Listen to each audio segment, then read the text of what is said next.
Friends, आज हम बात कर रहे हैं यस बैंक की। वैसे तो हम आजकल रेगुलरली इस पे वीडियो नहीं बना पाते हैं, लेकिन कोशिश करते हैं कि कम से कम वीक में एक वीडियो जरूर बने यस बैंक में। तो आज भी हम यस बैंक को डिस्कस करेंगे।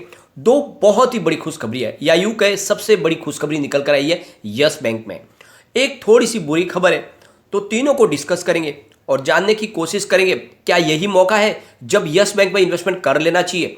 क्या आने वाले समय में यस बैंक वाकई में मल्टीबैगर स्टॉक बन सकता है। तो बहुत सारी पॉजिटिव बातें हैं जिसको इस वीडियो के माध्यम से डिस्कस करेंगे। काफ़ी लोग कहते हैं कि सर आपने यस बैंक को छोड़ दिया है। बिल्कुल नहीं छोड़ा है, मैं अभी भी यस बैंक के स्टॉक को लेकर बहुत ज़्यादा बुलिश हूँ। मुझे पता है यह स्टॉक कमाल करेगा। इसके साथ में एक और स्टॉक है IRFC। काफ़ी लोगों को लगता है IRFC भी नहीं दौड़ेगा, परंतु मैं ये कहता हूँ ये दोनों स्टॉक आप लेके रख लो अपने पोर्टफोलियो में। आप याद करोगे आने वाले समय ये दोनों स्टॉक बड़े मल्टीबैगर बनेंगे। भले आज के समय में इनकी प्राइस में कोई अप डाउन बड़ी आपको देखने को नहीं मिल रही होगी, लेकिन इनके कारोबार, इनके फंडामेंटल और इनकी परफॉर्मेंस और इनका फ्यूचर बहुत ही ज़्यादा ब्राइट है। यह आने वाले समय में आपको मालामाल कर सकते हैं। बस थोड़ा विश्वास के साथ आपको बने रहना होगा इन स्टॉक में। अब चलते हैं आज के कारोबार की तरफ, लेकिन उससे पहले अगर आप पहली बार हमारे चैनल पे आए तो चैनल को सब्सक्राइब कर दीजिए, एक बेल आइकॉन दबा दीजिए ताकि जब भी नया वीडियो बने पहला नोटिफिकेशन आपको मिले। वीडियो पसंद आए तो लाइक शेयर जरूर कीजिए। चलो फ्रेंड, वीडियो स्टार्ट करते हैं। मैं हूं आपका दोस्त SB दवे और हमारे अपने चैनल ऑनलाइन कमाई में आपका बहुत बहुत स्वागत है। सबसे पहले फ्राइडे के कारोबार को डिस्कस कर लेते हैं। स्टॉक ओपन हुआ 13.60 पर, लो बनाया 13.55 का और हाई है 13.85 की, और एंड में 13.70 पर करीब 1.86% की तेजी दिखाई।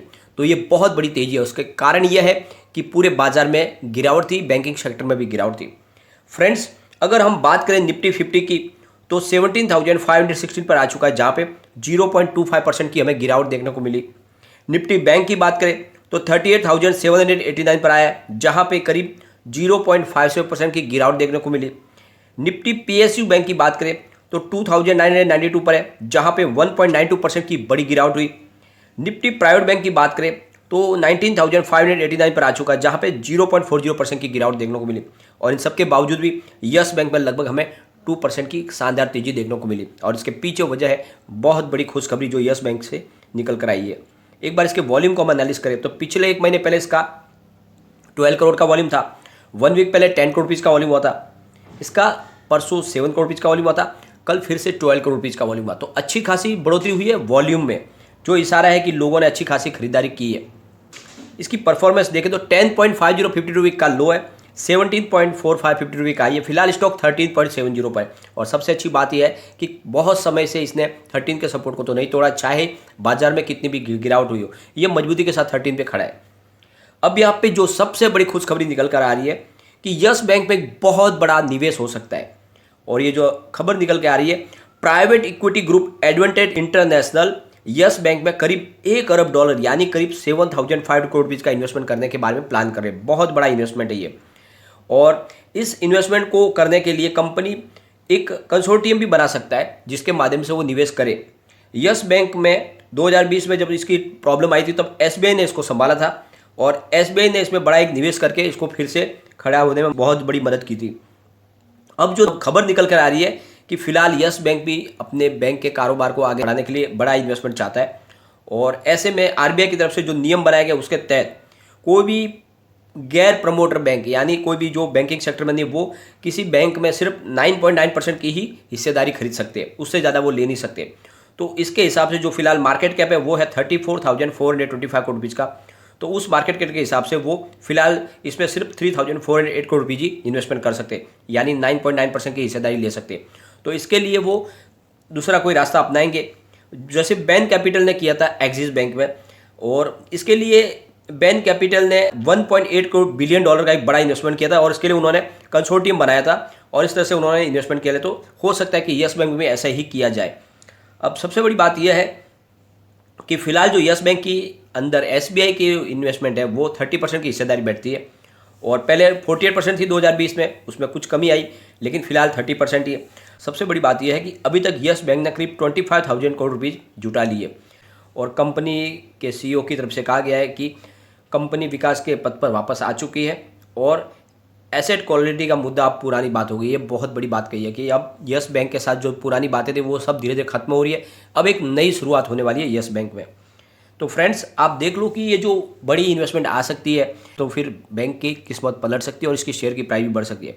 दूसरी तरफ एक और बहुत बड़ी खुशखबरी है, यस बैंक अपनी एआरसी की जो प्रक्रिया है वो पूरी करने जा रही है। जो फाइनल बिड की जो डेडलाइन थी वो फ्राइडे को पूरी हो चुकी है और इन्होंने शॉर्टलिस्ट कर दी है बहुत सारे नाम, बहुत जल्द एआरसी बनने जा रही है। तो फ्रेंड्स करीब 50,000 करोड़ रुपीज़ का जो एनपीए है यस बैंक का वो सारा का सारा इस एआरसी में देके क्लियर हो जाएंगे पूरी तरह से, अपने एनपीए फ्री हो जाएंगे, जीरो कर लेंगे अपने एनपीए को। इन्होंने जो लास्ट में जो शॉर्ट लिस्ट की है बड़े बड़े नाम, उसमें जेसी फ्लावर्स एंड कंपनी है, ओक ट्री कैपिटल है, Cerberus capital and Apollo global management है। ये कंपनियां हैं जो शॉर्ट लिस्ट की गई है। अब इनमें से किसके साथ में एआरसी बनेगी, लेकिन ये फाइनल है कि अब एआरसी बनेगी यस बैंक की। और इससे पहले मार्च के पहले लेकिन अब यस बैंक की तरफ से कहा गया, उनके सीईओ ने कहा है कि पेंडेमिक की वजह से थोड़ा डिले हो गया है, तो मार्च में हमारी एआरसी जरूर बन जाएगी, यानी पहले क्वार्टर में एआरसी गठन की प्रक्रिया पूरी हो जाएगी। और जैसे ही ये एआरसी बनेगी तो पूरी तरह से एनपीए फ्री होकर अच्छे से काम कर पाएगी यस बैंक। तो ये बहुत बड़ी खुशखबरी है, एक तरह से कहे तो अब तक की सबसे बड़ी खुशखबरी है। दोनों जो सच हो जाती है तो यस बैंक में डेफिनेटली बहुत ही बड़ी तेजी आएगी और यस बैंक लगातार दौड़ेगा। एक थोड़ी सी मायूसी भरी खबर निकल कर आ रही है कि यस बैंक का मार्केट कैप लगातार गिरा है। फिलहाल यस बैंक 13 रुपीज़ के आसपास है, तो ऐसे में इनका मार्केट कैप कम होने की वजह से इसको निफ्टी नेक्स्ट 50 से बाहर किया जा सकता है, क्योंकि अभी फिर से नई लिस्ट की शुरुआत होगी। तो यहाँ पे अब इसमें हो सकता है कि यस बैंक को बाहर किया जा सकता है, लेकिन अभी फ़िलहाल जो सबसे बड़ी बात यह है कि ये अभी संभावना है, इसमें तेज़ी अगर बन जाती है तो फिर ऐसा नहीं होगा। ये कोई फिक्स नहीं है कि इसको निफ्टी नेक्स्ट 50 से बाहर ही किया जाएगा। अगर इसने अपनी मार्केट कैप बढ़ा ली तो फिर बना रह सकता है यस बैंक निफ्टी नेक्स्ट 50 के अंदर। तो ये आगे की बात है, लेकिन फिलहाल थोड़ा सा मायूसी भरा ये फैसला हो सकता है, लेकिन ओवरऑल यस बैंक बिल्कुल पटरी पे है। और मैंने आपको लगातार बोला है, अगर आपका लॉन्ग टर्म का नजरिया तो यस बैंक में बने रहे, ये आपको मालामाल कर देगा। इन्होंने जो रिजल्ट पेश किया है Q3 का बहुत ही बेहतरीन है। रेवेन्यू इनका 2.15 थाउजेंड करोड़ भी निकल कर आया, जहाँ पे 35.72% की ईयर ऑन ईयर बेसिस पे बढ़त देखने को मिली। नेट इनकम इनकी 265.76 करोड़ रुपीज़ की है, जहाँ पे 79.96% की ईयर ऑन ईयर बेसिस पे बढ़त देखने को मिली। डायलूटेड ईपीएस इनका 0.11 है, जहाँ पे 83.33% की ईयर ऑन ईयर बेसिस पे बढ़त देखने को मिली। नेट प्रॉफिट मार्जिन 12.34% है, जहाँ पे 32.69% की ईयर ऑन ईयर बेसिस पे बढ़त देखने को मिली। तो सारे आंकड़े बहुत ही शानदार हैं। यहाँ पे अगर इनके शेयर होल्डिंग पैटर्न को हम डिस्कस करें तो प्रमोटर की होल्डिंग सितंबर जून में नहीं थी, लेकिन दिसंबर में 1.42% आ चुके हैं, जहाँ पे 1.69% की शेयर गिरवी रखे दिखाए जा रहे हैं। अब बात करें यहाँ पे सबसे बड़ी बात है कि प्रमोटर की एंट्री तो हो चुकी है, लेकिन एफआई ने अपना इन्वेस्टमेंट लगातार बढ़ाया है। आप ये बात को समझ लो, अगर एफआई इस बाजार को अच्छे से समझते हैं, यस बैंक में अगर बढ़ने की संभावना नहीं होती तो एफआई कभी भी अपना इन्वेस्टमेंट इस स्टॉक में नहीं बढ़ाते। इस स्टॉक में जो दाव बन रहा है या फिर एफआई का, वो ये इशारा है कि आने वाले समय यस बैंक में लगातार तेजी बनेगी। यहाँ पे देख लो कि जून में इनकी 12.03% की होल्डिंग थी, सितंबर में उन्होंने 13.89% कर ली, दिसंबर में आते आते इनकी होल्डिंग बढ़ चुकी है 14.87। तो लगातार एफआई अपना इन्वेस्टमेंट बढ़ा रहे हैं, जो इशारा है कि यस बैंक जरूर दौड़ेगी। बात करें डीआई की तो 45.52% की होल्डिंग जून में थी, 39.90 सितंबर में, फिलहाल 38.86% की होल्डिंग है। तो डीआई ने जरूर थोड़ी सी अपनी होल्डिंग कम की है, लेकिन वो इतनी बड़ी मात्रा नहीं है।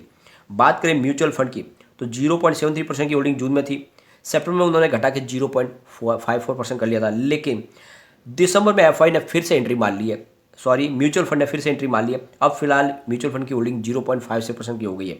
तो बड़े फंड हाउस ने यहाँ पे भले थोड़ी सी निवेश कम किया हो, लेकिन म्यूचुअल फंड ने यहाँ पे अपना निवेश बढ़ा दिया है। एफआई की ज़बरदस्त लगातार खरीदारी हो रही है यस बैंक में। अदर्स की बात करें तो 42.45% की होल्डिंग जून में थी, 46.2 इन सितंबर में, फिलहाल 46.27% की होल्डिंग है। तो ये शेयर होल्डिंग इशारा कर रहा है कि आने वाले समय में यस बैंक में बहुत अच्छी तेजी देखने को मिल सकती है। और मैं कहता हूँ कि ये मौका है जब 13 के आसपास आप खरीदारी कर ले। यहाँ से गिरने की संभावना बहुत कम है, तेजी में आने की संभावना ज़्यादा है। यह कम समय में आपको अच्छा खासा रिटर्न दे सकता है, बस आप कम से कम 1 साल 2 साल के लिए इसमें बने रहे। कम समय का मतलब ये नहीं कि आप 10-20 दिन में अगर यस बैंक से पैसा कमा लोगे, ऐसा कोई पॉसिबल नहीं है। कम समय का मतलब कम से कम 1-2 साल के लिए आपको इन्वेस्टमेंट करना होगा। वैसे लॉन्ग टर्म के लिए हम कहते हैं तो 5 साल का नजरिया होता है। कम्युनिटी सेंटीमेंट स्टॉक के साथ बन गया है पूरी तरह से। 84% बाय की कॉल है, 3% सेल की कॉल है, 13% होल्ड की कॉल है। मतलब 100 में से आप देख लो 97% लोग इसको लेना पसंद कर रहे हैं। एक बार इसके पिवट लेवल को भी चेक कर लेते हैं। यहाँ से अगर स्टॉक स्लिप होता है तो 13.55 पर फर्स्ट सपोर्ट है, 13.40 का सेकंड सपोर्ट है और 13.25 का थर्ड सपोर्ट है। ऊपर की तरफ मुंह करने पे जो टारगेट निकल के आ रहे हैं 13.85 का फर्स्ट टारगेट है, 14 का सेकंड टारगेट है, 14.15 का थर्ड टारगेट है। तो बिल्कुल इन्वेस्टमेंट कर ले, यह स्टॉक आपको बहुत ही अच्छा रिटर्न दे सकता है। विश्वास हो तो इसमें जरूर निवेश करें, यह बहुत ही अच्छा स्टॉक है, बिल्कुल कौड़ियों के भाव में मिल रहा है। भले ही इस समय आप इसकी प्राइस नहीं बढ़ रही है, लेकिन मुझे विश्वास है कि स्टॉक दौड़ेगा। इसके साथ में आप IRFC में भी निवेश कर ले, ये दोनों स्टॉक आपके निवेश को कभी नहीं डुबाएंगे, लेकिन यहाँ से आपके इन्वेस्टमेंट को कई गुना बढ़ा सकते हैं। ये स्टॉक अच्छे हैं और एक पेनी स्टॉक की श्रेणी से ऊपर ही ध्यान रखें। लेकिन फ्रेंड, कोई भी इन्वेस्टमेंट करने से पहले अपने फाइनेंस एडवाइजर से एडवाइस ले ले या अपना खुद का रिसर्च करें, क्योंकि मैंने वीडियो आपके एजुकेशनल पर्पज के लिए ही बनाया। वीडियो पसंद आए तो लाइक शेयर जरूर कीजिए और चैनल को सब्सक्राइब कर दीजिए। थैंक